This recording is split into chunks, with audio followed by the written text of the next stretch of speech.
Hello everybody, we are here today to celebrate Trans Day of Visibility this year. Yeah, alright.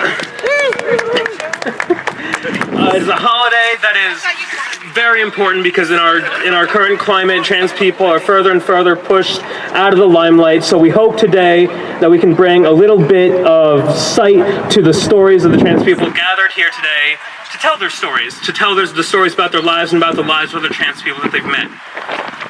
To start with, I'd like to tell my story of coming out. So I came out about a year ago, and it's actually like really stupid. I came out after I saw the TV Glow, which is, if you don't know, it's a very, very trans film.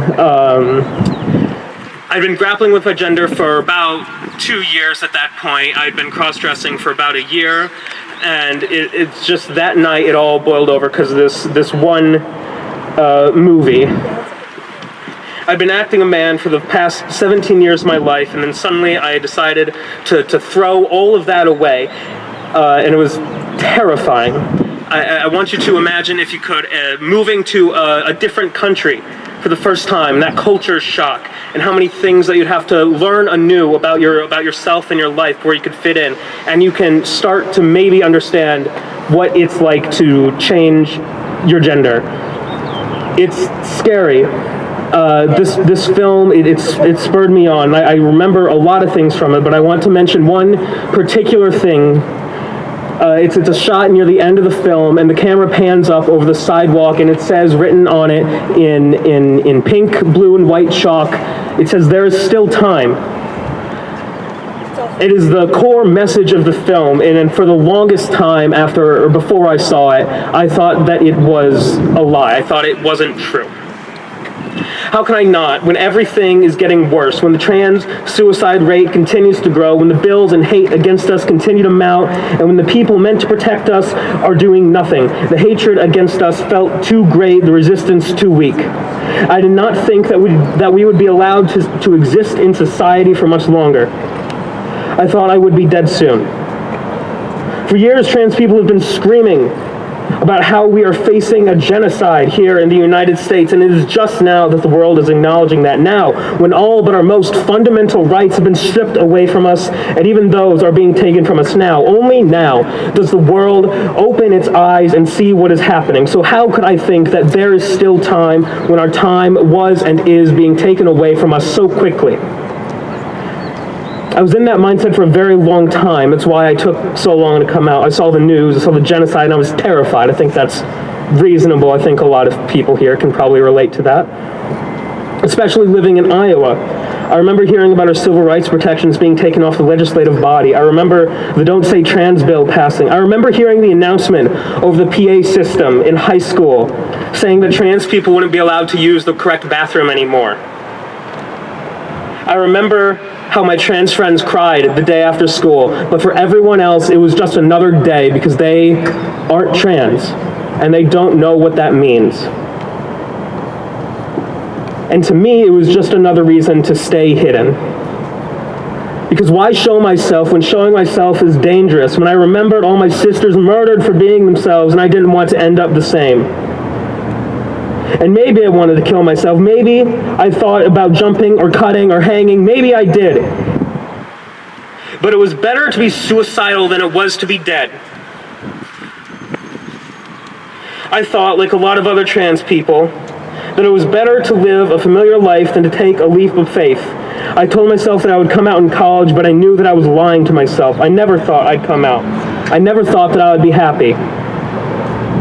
And then I saw the TV Glow, and just bear with me because I know it might sound a little silly that watching a movie made me change my entire identity, but just bear with me. It was the first time that I'd seen such a hopeful piece of trans media. I'd never seen anything like it before, not a song or a book or a movie. What made it so impactful to me was not just that it is a hopeful piece of trans media. It is that it was challenging to me. The director of this film knows all of the problems that I just talked about. She knows about all the oppression and the genocide and the this and the that and that nonsense. And she knows all of that, and she says to transition anyway. She says, do it anyway. And the film knows that if you are alive and have these feelings, have these worries about your identity, that there is still time. And so I listened, and I never looked back. First, I put my shitty Amazon skirts in the drawer, never to be worn again where they fucking should be. I started exploring styles, and I've obviously landed on one. I've felt more motivated than ever before. I've made friends. I am happy. I never thought I would say that honestly. I heard several trans people of my age in high school say that they wouldn't make it past 20, and I thought I'd be one of them. They're all doing fine now. I thought that I would be a statistic. There's one more thing about I Saw the TV Glove that I want to talk about. It doesn't mention the suicide rates. It doesn't mention the genocide. It doesn't mention the statistics. And I love that. It doesn't boil down transness. It doesn't boil down the entire identity of the culture. It doesn't boil all of it down to the people that kill themselves at a higher rate than usual. I'm tired of the lists of names being what people know about, not the joy of looking at yourself in the mirror and finally seeing yourself. I'm so tired about hearing about other people's concerns, their apologies, and when they don't know how happy I am. I don't want to be told about how scared I should be. I want to tell people about how happy I actually am.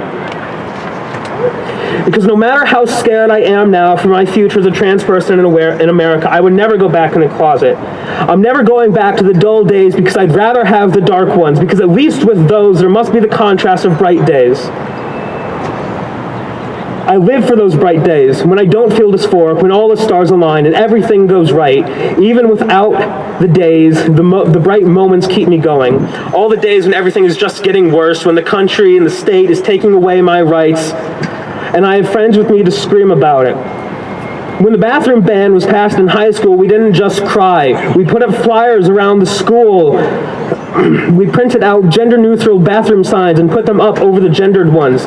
That's why we're here. We're here to scream about this, to never let anyone forget about us, about our joy, to remind them that we're more than a statistic. There is still time, and there always will be. There will always be time to be terrified of the future. There will always be time to scream about it. There will always be time to never go back, to never even look back. There will always be time to move forward. Thank you.